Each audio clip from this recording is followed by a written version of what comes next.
આપણે જે પ્રશ્નો હતા તમારે કઈ પૂછવું છે કોઈને કે હું પૂછું? સાધનાજી મહારાજ મથેણ વંદામી ન જગન્ય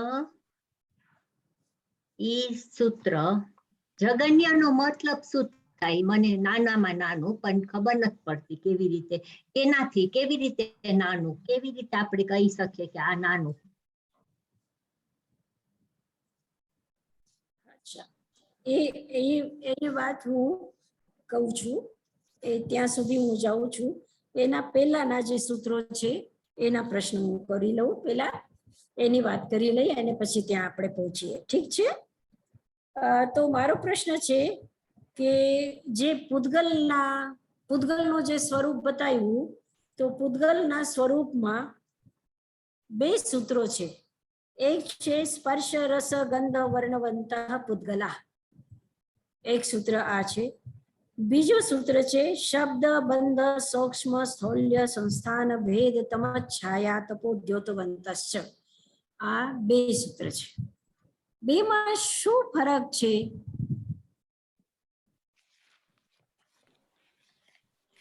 સાધનાજી મહારાજ મથેણ વંદામી, સ્પર્શ રસ ગંધ ઈ ક્વોલિટીઝ છે, ગમે તે દ્રવ્યની ક્વોલિટી, પૂતગલની ક્વોલિટીઝ છે.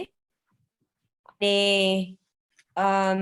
તો સ્પર્શ રસ ગંધ વર્ણવંત પૂતગલ એટલે ક્વોલિટીઝ જે એનામાં હોય ને ઈ, અને શબ્દ બંધ સૂક્ષ્મ સ્થૂલ્ય સંસ્થાન ભેદ ઈ પર્યાય છે એના. બરાબર છે. હા, આ વાત છે. છતાં હજી બીજી એક વાત શું છે, કોઈ કહી શકે છે? ભરતભાઈ, તમે કહી શકો? મને બહુ તો ખ્યાલ નથી આવતો, પણ સ્પર્શ રસ ગંધ એ આપણે ફીલ કરી, એટલે આપણે જોઈ શકીએ. ત્યારે છાયા અને શબ્દ છે એ અમૂર્ત છે.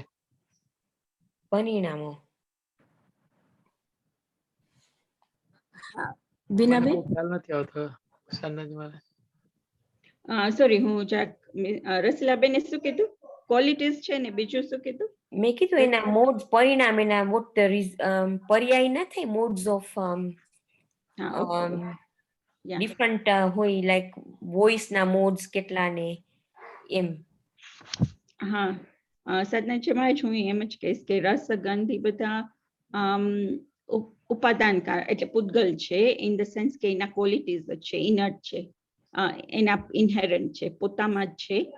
અને પૂતગલની પર્યાય બધી આ શરીર ને શબ્દ ને શરીર વાંગ મન છે, એ તો બધું પૂતગલની પોતાથી થાય છે, ઉપાદાન કારણથી. અને શબ્દ બંધ ઈ એના પર્યાય છે. સતનાજી મહારાજ. રીટાબેન, તમે શું કહો છો? હું એમ જ કહેવાની હતી કે ઓલા ક્વોલિટીઝ છે ને આ પર્યાય છે, મને એનાથી વધારે નથી ખબર. હા, બસ એક વાત એ છે કે તમે જે કીધું એકદમ બરાબર છે, છતાં પણ એની હજી એક ડીપનેસ આ છે કે પૂતગલમાં બે છે ને, પૂતગલ એટલે અનવસ્કંદાશ્ચ, અનુ છે અને સ્કંદ છે ને. પૂતગલ બે પ્રકારના છે, એક અનુ પૂતગલ, અનુને પણ પૂતગલ કહેવાય અને સ્કંદને પણ પૂતગલ કહેવાય. તો હવે જે અનુ છે એ અણુની અંદરમાં સ્પર્શ પણ છે, રસ પણ છે, ગંધ પણ છે, વર્ણ પણ છે, ચારે છે. ચારે વાતો પરમાણુમાં, અણુમાં, એકદમ અણુ જે છે એની અંદરમાં છે. હવે જે શબ્દ છે, જે બંધ છે, જે આ બધા જે કીધા છે એ સ્કંદની પર્યાય છે, પૂતગલ પરમાણુની પર્યાય નથી, છે ને. જે પરમાણુની પર્યાય અથવા ગુણ જેને આપણે કહીએ છીએ એ સ્પર્શ રસ ગંધ વર્ણ છે પરમાણુમાં. કોઈ એક જ જે પરમાણુ છે એની અંદરમાં શબ્દ ન હોય. એ સ્કંદ રૂપે જ્યારે થાય ત્યારે શબ્દ હોય. બંધ પણ ક્યારે થાય? એક પરમાણુનું બંધ નથી થતું, એક અણુનું બંધ નથી થતું. સ્થૂળતા એટલે જ ઘણા બધા હોય ત્યારે સ્થૂળ હોય ને.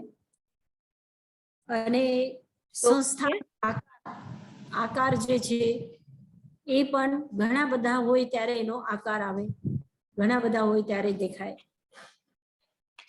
તમ છે, છાયા છે, આ બધું જે કઈ છે એ બધા સ્કંદોની પર્યાયો છે.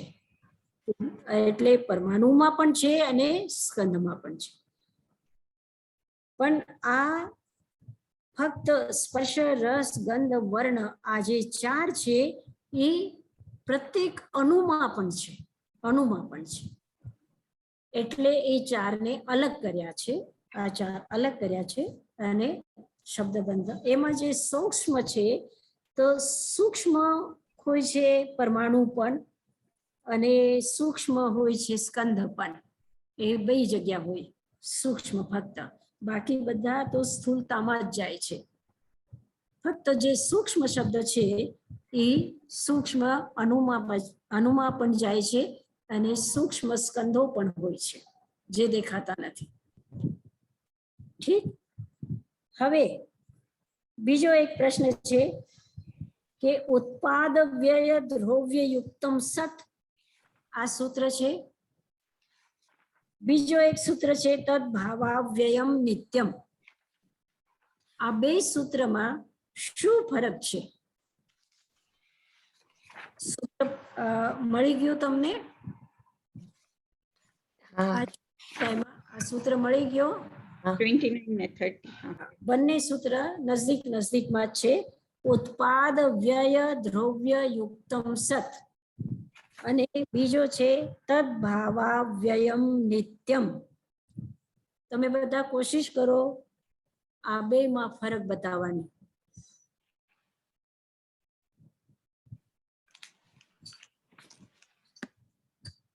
કીર્તિબેન તમે બતાવો.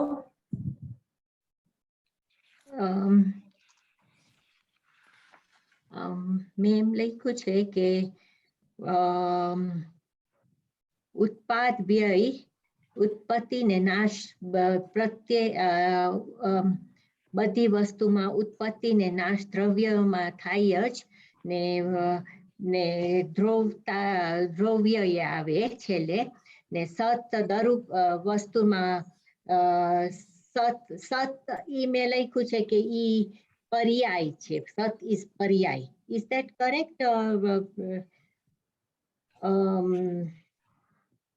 એટલે સત નો મતલબ છે સત્તા, એટલે જેનું અસ્તિત્વ છે એ જેનું પણ અસ્તિત્વ છે એ અસ્તિત્વ ઉત્પાદ વ્યય દ્રવ્ય યુક્ત છે.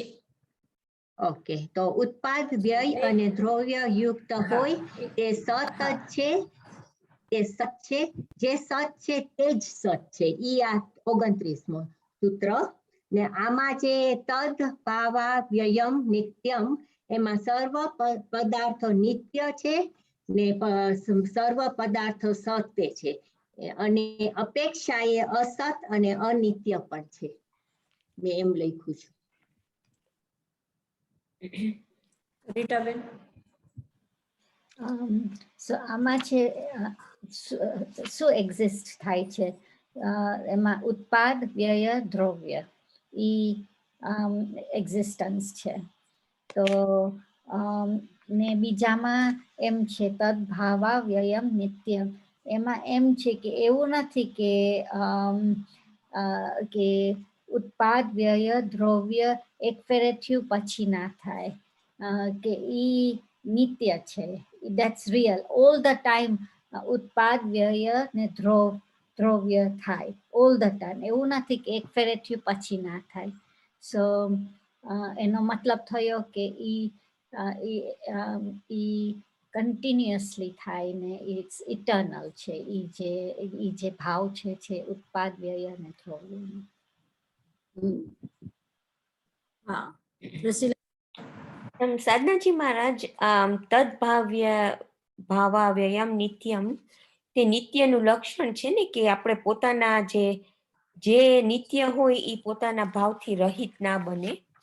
અને આ બધાએ સમજાવી એમ જ કે ઉત્પાદ વ્યયમ દ્રવ્ય યુક્તમ સત, ઈ બધા દ્રવ્યનું શું થાય છે કે ઉત્પાદ થાય ને વ્યય થાય બધા દ્રવ્યનું. જે નિત્ય ભાગ છે, જે દ્રવ્ય ભાગ છે, એનું જે ભાવ અંદર રહે અને જે બદલેની ઈ બીજા ઓલા તદભાવ્ય વયમ નિત્યમ એમાં કે છે કે એનો ભાવ ના બદલે.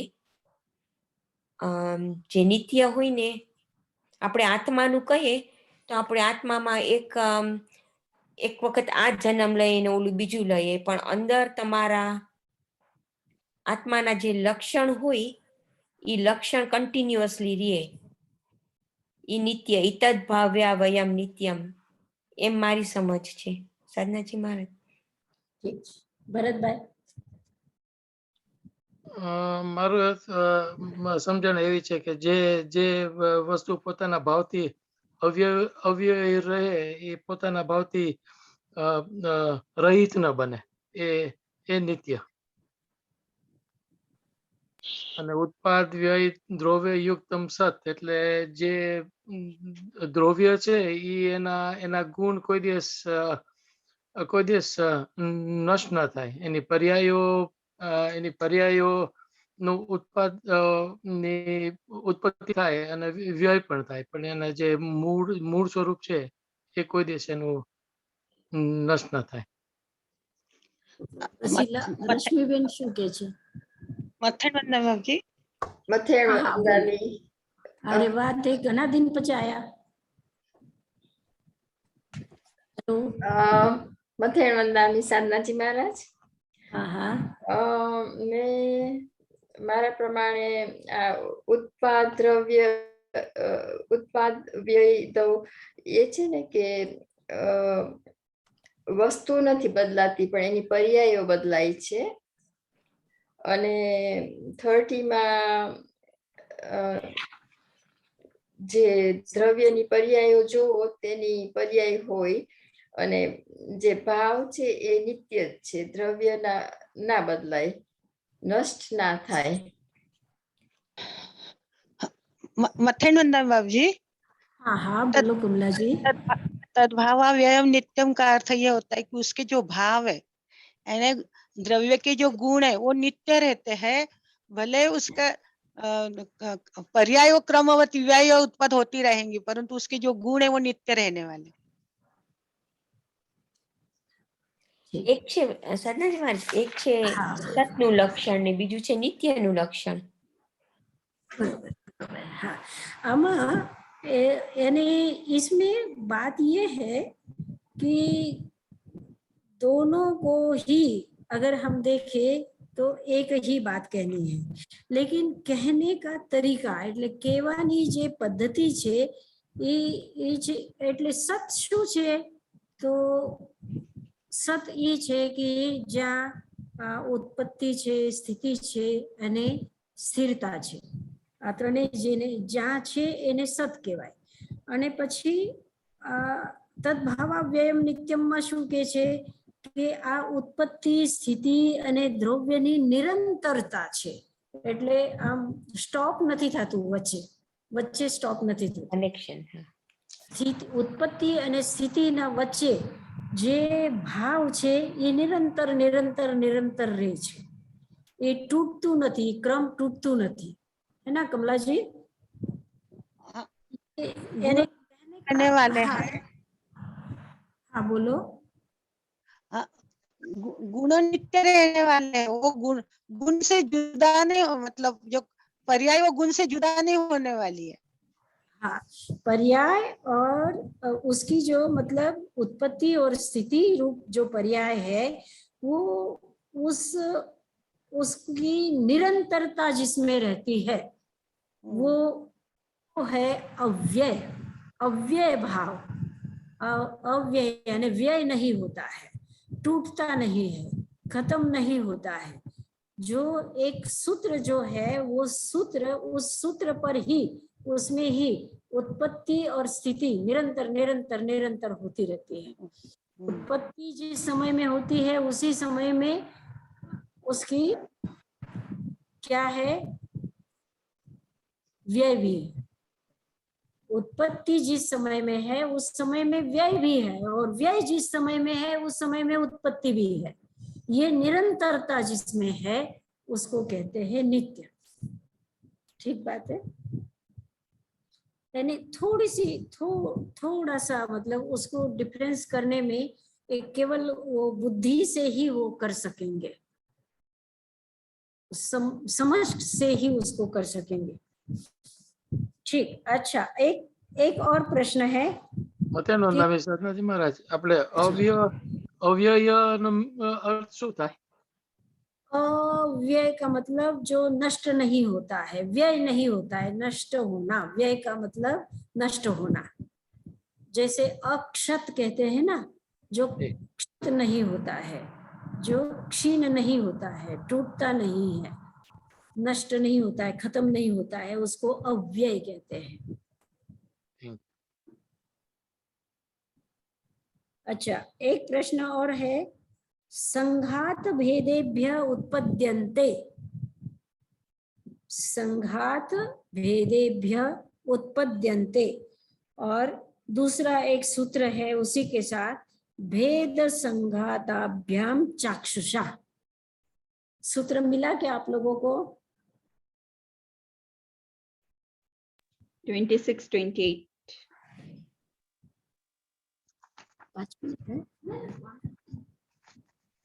संघात भेदेभ्य उत्पद्यन्ते और भेद संघाताभ्याम चाक्षुषा। આમાં શું ફેર છે બેમાં?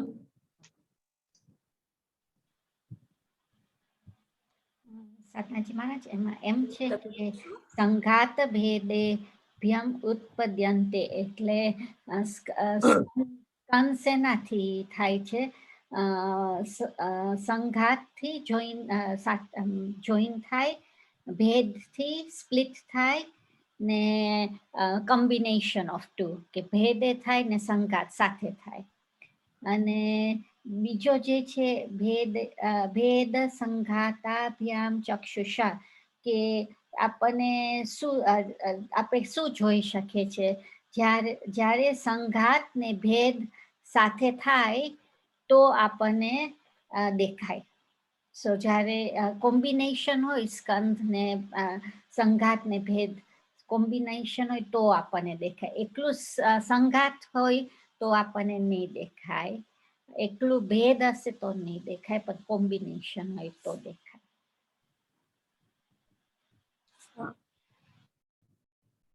બીનાબેન? હા, જેમ રીટાબેન કીધું એમ સ્કંદની બે વાત થાય છે કે સ્કંદ ઉત્પન્ન કેટલા થાય, કાં તો સંઘાતથી, કાં તો ભેદથી, કાં તો બે ભેગું હોય તો. પણ જ્યારે ચક્ષુષા હોય, જ્યારે આપણે ગમે તે પંચ ઇન્દ્રિયથી આપણે સેન્સ કરીએ તો ગમે તે સેન્સ થાય છે તો એમાં બે વસ્તુ સાથે જ હોવી જોઈએ, ભેદ અને સંઘાત. ભેદ અને સંઘાત ના હોય તો ના થાય, આપણે પરસીવ ના કરી શકીએ. પણ એમાં એવું એ બી છે કે સૂક્ષ્મ હોય અને ભેદ સંઘાત થતું હોય તો બી પરસીવ નહીં કરી શકીએ, કારણ કે એ સૂક્ષ્મ છે. મને એમ લાગે. બરોબર છે રસીલાબેન, સમજાઈ ગયું છે ને? આ વાત તો એકદમ એ જ છે. બસ બંને સૂત્રો સ્કંદ કેવી રીતે ઉત્પન્ન થાય છે એની વાત કરે છે. એટલે સંઘાત ભેદેભ્ય ઉત્પદ્યન્તે એનો પર અર્થ છે કે સ્કંદ કેવી રીતે ઉત્પન્ન થાય છે. સ્કંદની ઉત્પત્તિની આ એક પ્રક્રિયા બતાવી છે કે સંઘાતથી એટલે કે જેવી રીતે કોઈ પણ વસ્તુ એક એક પરમાણુ એમાં ભેગા થઈ અને પછી મોટો સ્કંદ થઈ જાય, એ સંઘાત થયું. અને ભેદ એટલે મોટા ગ્લાસ છે, ગ્લાસ તૂટી ગયો તો એના ખંડ થઈ ગયા, ટુકડા થઈ ગયા, તો એ ટુકડા જે છે એ પણ સ્કંદ છે. તો ભેદથી સ્કંદ થયા. અને ભેદ સંઘાતાભ્યામ એટલે જે વખતે ટુકડો થયો છે એ વખતે અમુક અણુઓ એમાં ભેગા પણ થઈ જાય છે, એટલે ભેદ સંઘાત બંનેથી પણ સ્કંદ ઉત્પન્ન થાય છે. આ વાત થઈ સંઘાત ભેદેભ્ય ઉત્પદ્યંતે, આ સૂત્રનું અર્થ થયું. અને ભેદ સંઘાતાભ્યામ ચાક્ષુષામાં એ શું કહેવા માંગે છે કે ફક્ત સંઘાતથી અથવા ફક્ત ભેદથી આ ચાક્ષુષ નથી થતા, અને ભેદ સંઘાત બંનેથી આ ચાક્ષુષ નથી થતા. ચાક્ષુષ થવા માટે એટલે કે ઇન્દ્રિયો જેને ગ્રહણ કરી શકે છે એવા સ્કંદ જે છે એ સ્કંદ ક્યારે ઉત્પન્ન થાય છે? જ્યારે ભેદના બે અર્થ કર્યા છે એ લોકોએ. ભેદ એટલે તૂટવું, અલગ થવું, એક વાત. બીજો ભેદનો અર્થ એ છે કે પેલાનો જે રૂપ છે એ રૂપમાં બીજું રૂપ પરિવર્તિત થઈ જાય. પેલો રૂપ શું છે? અચાક્ષુષ. અને બીજો રૂપ શું છે? ચાક્ષુષ. તો અમુક જે પર્યાય છે એની અચાક્ષુષની પર્યાય છે એ અલગ થઈ ગઈ અને ચાક્ષુષ પર્યાય એની અંદરમાં આવી ગઈ, એને કે છે ભેદ. એ ભેદનો અર્થ છે આમાં ભેદ સંઘાતાભ્યામ ચાક્ષુષા. બરોબર? એટલે ભેદના બે અર્થ છે. ભેદનો અર્થ એક છે ટુકડા થઈ જવાના, બે ટુકડા થઈ જાય, ચાર ટુકડા થઈ જાય, એને ભેદ કહેવાય. બીજા ભેદનો અર્થ છે કે જે એની પર્યાય છે, સૂક્ષ્મ પર્યાય છે, અચાક્ષુષ પર્યાય છે, એ જ અચાક્ષુષ પર્યાય મટીને અને ચાક્ષુષ પર્યાય થઈ જાય, એને પણ ભેદ કહે છે. તો એવો ભેદ થાય અને પ્લસ સંઘાત થાય ત્યારે જે અચાક્ષુષ પર્યાય છે એ ચાક્ષુષ પર્યાય થઈ જાય છે. તો એનો આ ભેદ સંઘાતાભ્યામ ચાક્ષુષાનો એ અર્થ છે. સમજ બધાને આવી જ ગઈ હશે. હવે સમય થઈ ગયો છે અને આ જે પ્રશ્ન પૂછ્યું હતું, રશ્મિબેને પૂછ્યું હતું ને, એની આપણે ચર્ચા આવતા એમાં કરશું. ઠીક છે? પછી આપણે 10મો અધ્યાય પણ શરૂ કરવાનું છે અને 5મો અધ્યાય મને એમ લાગે છે કે હજી ચાલશે, થોડું એનું રિવિઝન હજી થોડુંક ચાલશે. આજે મંગલ પાઠ. નમો અરહંતાનમ, નમો સિદ્ધાનમ, નમો અયરિયાનમ, નમો વજ્જાયાનમ, નમો લોએ સવસાહુનમ. એસો પંચ નમોકારો સવ પાવપનાસનો મંગલાનંચ સવ્યેસિં પરમં ભવૈ મંગલમ. ગુરુદેવ की अज्ञा चत्तारि मंगलम अरहंता मंगलम सिद्धा मंगलम साहु मंगलम केवली पन्नत्तु धम्मो मंगलम. चत्तारि लोकोत्तमा रहंता लोकोत्तमा सिद्धा लोकोत्तमा साहु लोकोत्तमा केवली पन्नत्तु धम्मो लोकोत्तमो. चत्तारि शरणं प्रव्रजामि हरन्ते शरणं प्रव्रजामि सिद्धे शरणं प्रव्रजामि साहु शरणं प्रव्रजामि केवली पन्नत्तु धम्मं शरणं प्रव्रजामि. चार शरणा दुख हरणा सुख करना और शरणा नहीं को, जो भवि प्राणी आदरे अक्षय अमृत प्रभु. ओम शांति शांति. जय जिनेन्द्र. જય